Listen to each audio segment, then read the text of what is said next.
Hey guys, स्वागत है आपका एक और नई वीडियो में। तो आज का टॉपिक है हमारी वीडियो का कि भाई अगर यूके ना जाएं तो जाएं कहाँ, कौन सी कंट्री अच्छी है। यूएस तुमने मना कर दिया, कनाडा में वो रिसेशन चल रहा है, और कौन सी कंट्री बची, न्यूजीलैंड वीज़ा नहीं दे रहा है, और ऑस्ट्रेलिया का तो रिफ्यूजली रेट इतना बढ़ गया था कि भाई अप्लाई करने से लोग डर रहे थे। लेकिन जो ऑस्ट्रेलिया के नए रूल्स आए हैं वो शायद आपको नहीं पता होंगे, पता भी होंगे तो मैं दोबारा से बता दे रहा हूँ क्योंकि मेरी एक वीडियो बढ़ जाएगी। तो स्टार्ट करते हैं ऑस्ट्रेलिया के बारे में आपको बताने। तो मेरी शक्ल से जज मत करना, अभी सो के उठ के मैं सीधे काम पे जा रहा हूँ क्योंकि यहाँ ठंड बहुत होती है। तो मैं घर पे जाके फिर नहाता हूँ, काम पे आने से पहले नहीं नहा पाता हूँ। समझा करो, मतलब थोड़ा सा। तो हाँ, हम कर रहे थे ऑस्ट्रेलिया के मुद्दे की बात करते हैं, ऑस्ट्रेलिया की। तो पहले क्या था कि ऑस्ट्रेलिया में हमें जेन्युइन फंड्स चाहिए थे, जेन्युइन बच्चा चाहिए था, जेन्युइन डॉक्यूमेंट्स चाहिए थे। सब कुछ जेन्युइन देने के बाद भी कई बार सारे बच्चों का रिफ्यूज़ल आ जा रहा था क्योंकि उन्हें शक हो जाता था कि ये साला जाएगा नहीं यहाँ से, यहीं आके यहीं रह जाएगा मोटी कमाई करके। तो बात ऐसी है कि अब ऑस्ट्रेलिया ने इंडिया को लेवल 3 से लेवल 2 में ला दिया है वीज़ा कैटेगरी में, जिससे बहुत सारे ऑप्शन सिर्फ इंडियन बच्चों के लिए खुल चुके हैं। ऑस्ट्रेलिया जाने के रिफ्यूज़ल भी नहीं आएगा, बहुत सारी चीज़ें हैं जो अब नहीं आएंगी। तो मैं आपको एक एक करके बताता हूँ वो चीज़। तो सबसे पहली चीज़ है कि भाई अब हमें कोई भी आईलेट्स पीटी का स्कोर हमें नहीं दिखाना है ऑस्ट्रेलिया को।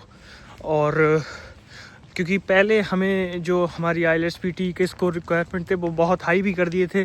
और यार मैंने तो दिया है ना पीटी का एग्ज़ाम, मुझे ही पता है कि नहीं हो पाता है यार, कितना भी पढ़ाई कर लो लेकिन कहीं ना कहीं रह ही जाते हैं। कोई बच्चों के आ जाते हैं, अच्छी बात है, लेकिन मेरे नहीं आ पाए तो वो अच्छी बात नहीं है। तो अब वो चीज़ हटा दी गई है, ठीक है। और दूसरी चीज़ क्या है कि पीटी के देने के बाद हमें फिर ऑफ़र लेटर लेना पड़ता था। ऑफ़र लेटर चलो आ जाता था, लेकिन नहीं, ये चीज़ मैं सबसे एंड में बताऊंगा। फिर ऑफ़र लेटर आने के बाद हमें क्या करना पड़ता था कि फ़ंड शो कराने पड़ते थे। भूल गया अब तो मैं, मतलब समथिंग इंडिया के 25-30 लाख रुपए दिखाने पड़ते थे फ़ंड में। वो अब हमें नहीं दिखाने हैं वो। और फिर सबसे बड़ी चीज़ तो यही थी क्योंकि उन्हें जेन्युइन फंड्स चाहिए थे। हम अगर किसी एजेंट से दिखवाते थे भी तो वो एजेंट्स मतलब पकड़ लेते थे फंड्स और बच्चे का रिफ्यूज़ल आ जाता था। तो अब फंड्स ही नहीं दिखाने तो रिफ्यूज़ल आने का कोई चांसेस ही नहीं बचे। ठीक है भैया, फंड्स हो गए। उसके बाद क्या होता था, ऑस्ट्रेलिया इंटरव्यू डालता था। इंटरव्यू जो हमारा कैश लेटर आता है उसके ऊपर इंटरव्यू डालता था कि बच्चा जेन्युइन है या नहीं है। तो कई सारे बच्चे इंटरव्यू क्लियर नहीं कर पाते थे। वो इंटरव्यू एक तरह से हटा दिया गया है, लेकिन अभी भी है वो इंटरव्यू। लेकिन जो नए रूल है उसमें भी है, लेकिन वो उस वे में नहीं है अब, ठीक है। बाकी फ़ंड हटा दिए, पीटी स्कोर हटा दिया, प्लस और क्या हटाया है वो भी आपको बताता हूँ। और जैसे अब हमारे मतलब अब मैंने जैसे ऑस्ट्रेलिया की तैयारी करी, 1 साल दे दिए, 2 साल दे दिए, तो हमारे गैप आ गया ना 1-2 साल का।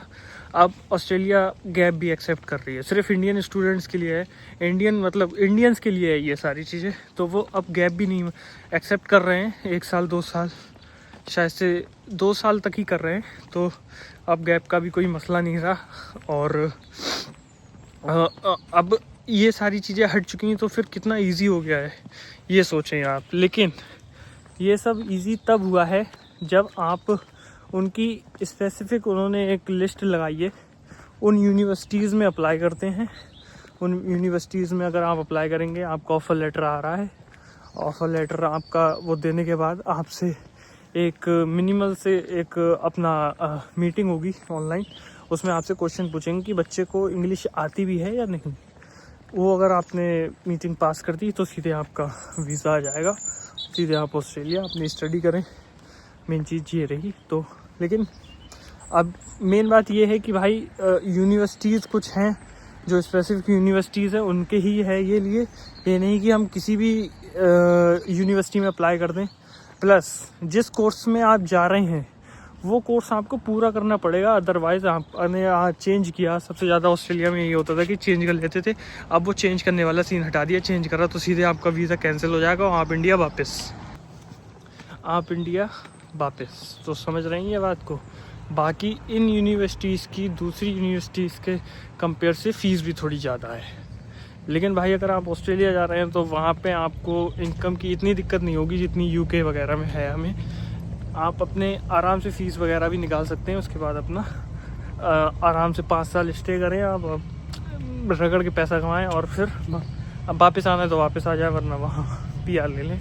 लेकिन भाई ये चीज़ जो है वो मतलब जल्दी ही कर लें आप, क्योंकि जब ये आपको नहीं है सबको पता चला है तो सब लोग अप्लाई करेंगे। ऑस्ट्रेलिया भी जल्दी जल्दी भर जाएगा, उसके बाद मे बी वो ये चीज़ बंद भी कर सकते हैं। तो अभी मौका है, अभी कर सकते हैं आप, कर ले, बढ़िया रहेगा। और जो बच्चे यूके में हैं उनके लिए थोड़ा और इजी हो जाएगा ऑस्ट्रेलिया मूव करना अब आज के टाइम पे। तो वीडियो अच्छी लगी हो तो लाइक करें, कमेंट करें और सब्सक्राइब कर दें। बाकी मिलते हैं ऐसी वीडियो में, तब तक के लिए बाय।